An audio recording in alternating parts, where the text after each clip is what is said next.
Now on CoastTV News. Tax code showdown.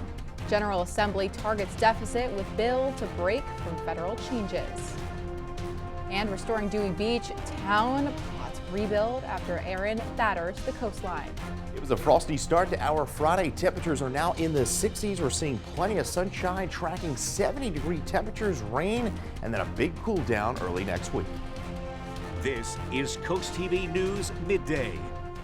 Good morning and thank you for joining us. Today is Friday, November 7th, 2025. I'm Grace Eckerly and welcome to CoastTV News Midday.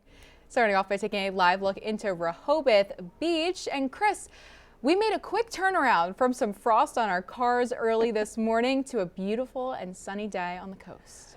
That's right, Grace. Things could change pretty quickly on the Delmarva Peninsula. We went from temperatures below the freezing mark. In fact, it was one of our coldest mornings since April 9th. When we fell to 28 in Georgetown. We had a low of 32 degrees in Georgetown, but we fell as low as 29 in Salisbury and Ocean City, 30 Dagsboro, 30 in Laurel. We were at 34 in Cambridge. Plenty of sunshine out there this morning. We're at 60 degrees. See the winds out of the south helping to warm us up. 60 in Rehoboth. We're at 61 in Milton and 59 in Milford. You see the wind flow out of the south. Winds right now picking up. Sustained winds 12 to 20 miles an hour, 20 mile an hour sustained wind there in Georgetown. We'll see some gusts upwards of 25 to 30 throughout the afternoon and the early evening. High pressure off the coast, funneling in that milder air, tracking a weak line of showers back off across Ohio and Indiana. That's going to continue to advance eastward throughout the day today. So plenty of sunshine. High clouds increase through the day today. Actually, it's going to be a really nice night if you're heading out to any ball games. Temperatures going to be falling to around 60 by around 9 under mostly cloudy skies. And then we're going to see showers move in overnight. They're going to be generally light. 70s make a return for the weekend. Then a stronger cold front will push through Sunday night, and that will usher in a very cold air mass. We'll talk more about that in that full 7-day forecast. Grace. Thank you, Chris. And the Delaware General Assembly set to review legislation to combat a state deficit. This week, District 20 Representative Alana Berry co-sponsored House Bill 255. Now, supporters of the measure say it will prevent a projected $400 million shortfall caused by recent federal tax changes. The bill would separate Delaware's tax code from certain federal provisions, stopping corporate tax breaks that Democrats claim would drain the state over the next 3 years. Cuts to air traffic at major airports across the country could impact flights at the Salisbury Airport. The Federal Aviation Administration announced a plan to cut 10% of air traffic as it deals with the shortage of air traffic controllers due to the government shutdown. And among the airports that could be impacted are Philadelphia, Charlotte, and Orlando. All three of those airports serve Salisbury, and flight countdowns at major airports will be phased in starting today. It's unclear if or when this will impact flights at the Salisbury Airport. Here's a look at some current flight delays at airports across the country. If you will take a look at your screen now, you can see some of the airports, again, Philadelphia, Charlotte, and Orlando, and some others. The areas that are green are currently showing no delays. The FAA says that those cuts are necessary because the government shutdown is causing the air traffic controller shortages. Amy Kiley has tips for people who are flying or booking flights in the near future. There's a number of things you should be doing to be aware. Experts say travelers who plan to fly soon should know their options. The FAA is building up to a 10% flight reduction at 40 airports. Experts advise people departing within 10 days to keep an eye on their airline's app for changes. They say carriers likely will try to preserve their hub-to-hub operations and cut regional flights instead. It may not be a bad idea to delay travel if it's not essential, or if you're in a smaller city, perhaps to drive to one of the larger hubs if it's close by, and also consider buying a backup ticket. Several airlines are letting passengers change their flights for free. The law requires them to issue refunds for cancellations, but they're unlikely to reimburse stranded passengers for meals or hotels. We have been rebooked on an 8 o'clock flight, but that flight is also delayed now until 11 p.m. and might never take off. For people planning to buy tickets soon, experts suggest booking with airlines directly. They say that makes it easier to change flights. They recommend avoiding layovers if possible. And the Transportation Secretary suggests bracing for Thanksgiving impacts if the government stays closed. If we have staffing triggers and we don't have enough controllers in an airspace where we did cut 10%, you might see additional delays. I'm Amy Kiley reporting. New information coming out this morning. The latest Maryland school report card shows improvement across key areas that includes academic achievement, English language proficiency, and graduation rates. According to Governor Wes Moore, almost $10 billion in funding is helping to boost classroom performance, strengthen reading and math scores, and address the teacher shortage. State data also shows that 86% of Maryland schools earned at least 3 stars this year. That is up from 83% last year. Happening today, leaders in Dewey Beach will gather to continue to deal with Hurricane Aaron's impact on our beaches. The storm created a clear drop-off in elevation after heavy waves cut into the beach. The town currently has $6.1 million in beach replenishment funds, and one man that CoastTV News spoke with says it's important that the town has what it needs to keep beaches in good condition. I would be for anything that responsibly works to preserve the beach and the bay and make this, continue to make this a very special place to visit. The Resiliency and Sustainability Committee met just a few hours ago at 9 a.m. And after the break on CoastTV News Midday, this weekend there are some fun activities. We have ways to honor veterans and even a little bit of chaos. Stay tuned. A beautiful Friday on Delmarva it is as we take a live look into Ocean View. 61 degrees there. We'll see mostly sunny skies, high clouds increasing through the afternoon. We'll top out in the mid-60s. It will become a bit breezy. Congratulations to Luis Horner, Shelbyville, Delaware, on winning an umbrella from CoastTV. Coming up, we'll talk about 70-degree temperatures returning for the weekend, and then that big cool down 70 forecast in minutes. Well, I can't say I ever have, but if you've ever wanted to chuck a pumpkin as far as you can, or maybe dress up like the Middle Ages, or even just watch some incredible independent films, well, pay attention because here is Christina DiRobertis' cool things to do this weekend.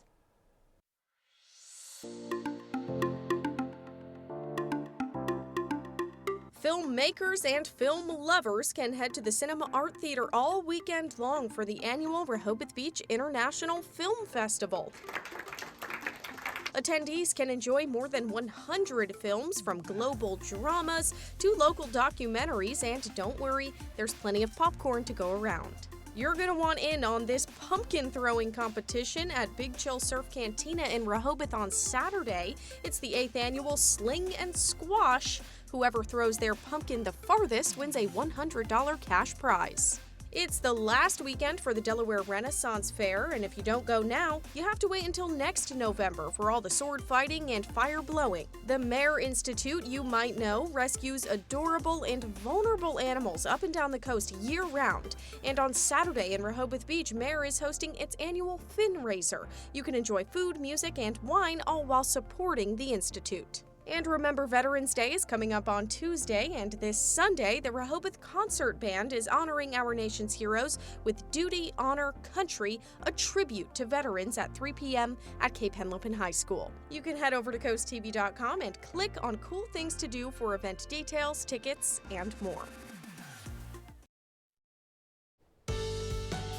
Well, we fell to the freezing mark in Georgetown. That marked our coldest morning since April 9th when we fell to 28 degrees. And as you know, things can change pretty quickly as far as the weather is concerned here on Delmarva. We're already up to 60 in Rehoboth, 61 now, as the temperatures are quickly on the rise. We're at 60 in Georgetown, 60 in Harrington, 61 Milton as that wind flow continues out of the south. We're seeing gusts pick up now, 23 Indian River Inlet, 19 in Millsboro. We'll see gusts as high as 30 going through the evening evening tonight. Small craft advisories are up for the Atlantic as well as the Chesapeake Bay, and those run through about tomorrow morning, where we could see those winds as high as 25 to 30 knots. Now we're clear. We'll see a few high clouds stream in through the afternoon. High pressure just offshore with that clockwise flow bringing in that southerly wind flow. And there you see that weak shower activity back off through Ohio. Going to have some severe weather down across portions of Kentucky and Tennessee today, but that energy is going to be shifting east. Not expecting any of that here. We will see a few showers overnight. Not going to be a big system.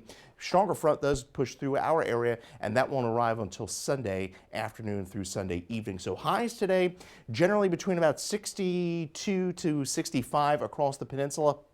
Breezy conditions develop, 66 Snow Hill to 64 in Salisbury.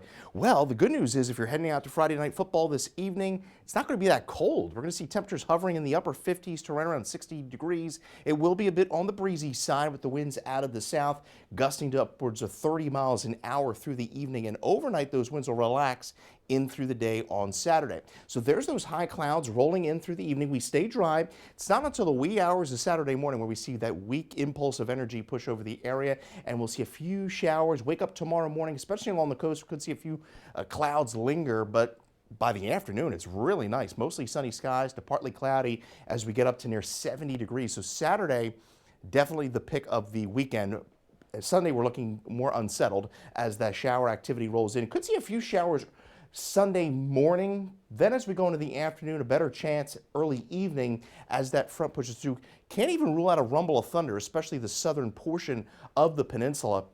Then that colder air filters in Monday afternoon through Monday evening, and you can't rule out a stray flurry potentially into early Tuesday morning. But Tuesday does look like a very cold day, blustery day, as that trough settles in high to our southwest, and we see that cold air settle in through much of the eastern half of the country. 64 this afternoon, a breezy day, but a beautiful one at that. 54, a mild night with the spotty shower and sprinkle into early Saturday, but by the afternoon, it's very nice, 70 degrees, but we're going to see quite a plunge in temperature, 69 into your Sunday, 52 Monday, and then temperatures are going to be falling through the day as that colder air filters in. Wind chills are going to be in the 20s by your Veterans Day morning, but sunshine by the afternoon, but it's a quick cool down because we're right back up to 58 on Wednesday.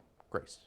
Thank you, Chris. And coming up tonight on DSN at 6 p.m., it's Down and Distance. Then at 6:30, catch scoops and scores. Your game of the night live at 7 p.m. Indian River takes on Lake Forest in high school football at 10:30 p.m. Yay! It is a Nittany game week. Chris and I are excited for that. And then the final score is at 11. And for your DSN Plus exclusives, along with that Indian River football game, here are some more football games taking place across the peninsula at 7 p.m. Laurel takes on Delmar, Sussex Central hosts Smyrna, and Cape Henlopen hosts St. George's Tech. And here's what you can look forward to this afternoon on Coast Life at 4 p.m. Hope you're having a wonderful Friday so far, and the fun continues today at 4 on Coast Life, where we are going to introduce you to the sweetest little baby for this week's Pet of the Week. Also, Veterans Day is coming up. We've got plenty of events to share with you to celebrate and honor our veterans. Also, 2026, did you know this? America is going to be celebrating its 250th anniversary, and Lewis is going big for the year of 2026. All of that and more is happening today at 4 on Coast Life. We'll see you then. We're just less than 3 weeks away from Thanksgiving, and the U.S. turkey population is at its lowest level in nearly 4 decades. The American Farm Bureau Federation reports that the turkey flock is at an estimated 195 million birds this year, and the lower number is due to the multiple outbreaks of avian disease illnesses. The USDA is forecasting a national average wholesale price that is 40% higher than last year. Coffee lovers delight the health benefits that coffee drinkers can expect, according to a new study. A lot of talk in our newsroom today about Starbucks and their holiday drinks. And now look at this, certain studies that coffee lovers are going to love, and one of them is that drinking several cups of caffeinated coffee or tea a day may protect against type 2 diabetes, coronary heart disease, as well as stroke. These findings were published in the Journal of Clinical Endocrinology and Metabolism, and they add to existing research that suggests daily coffee drinkers have better heart health than non-drinkers, provided that they don't drink too much caffeine. The ongoing government shutdown is impacting food pantries like One Mission in Dorchester County. The resource says it is struggling with increased demand and depleted supply as the uncertainty surrounding SNAP food benefits continues. One Mission is in Cambridge, and it's facing a $17,000 funding gap. The organization is calling on the community to donate whatever they can to help keep shelves stocked for those in need. One Mission Director Krista Petit says that food insecurity can impact anyone. Everyone from young adults to elderly, and so it's just a wide variety of people, but a lot of households and a lot of single people as well. It's just such a difficult time for people and just a lot of that anxiety, especially as we're gearing up in the holiday season. One Mission says it will continue to host its annual Thanksgiving community dinner on November 24th. Oh yeah, bright blue skies in Lewis after that frosty start this morning, 61 degrees, and we'll see plenty of sunshine. We'll see a few high clouds begin to increase through the afternoon as we top out in the low to mid-60s. You get your latest forecast as always by dialing our First Alert weather phone. Your 10-day forecast is up next. Well, we're moving along here in the fall season, 4 days away from Veterans Day, 20 away from Thanksgiving, and then as Grace serenades Christmas music here, we're 48 days away from Christmas, and then 54 from New Year's Eve. We'll see a chance of showers overnight tonight, and then look at that, 70 degrees by Saturday afternoon, really nice day, and then unsettled into Sunday as that cold front pushes through, a chance of showers, and even a rumble of thunder can't be ruled out, but then the story is going to be that cold air mass that arrives. Can't even rule out a flurry there, Grace, on a Monday, Chris, but 46. This is huge news. This is incredible. As we're singing Christmas songs, I think that if we keep singing maybe, or the old wives' tale, if you put like a spoon under your pillow, like the snow will come, or maybe a snow day. We'll see. I think we still got some time. Well, thank you so much for joining us here on Coast TV News Midday. If you like more local news or weather, you can download our Coast TV News app. And don't forget to join us right back here for Coast TV News at 5 just later this afternoon. But until then, you can have a great day, Delmarva.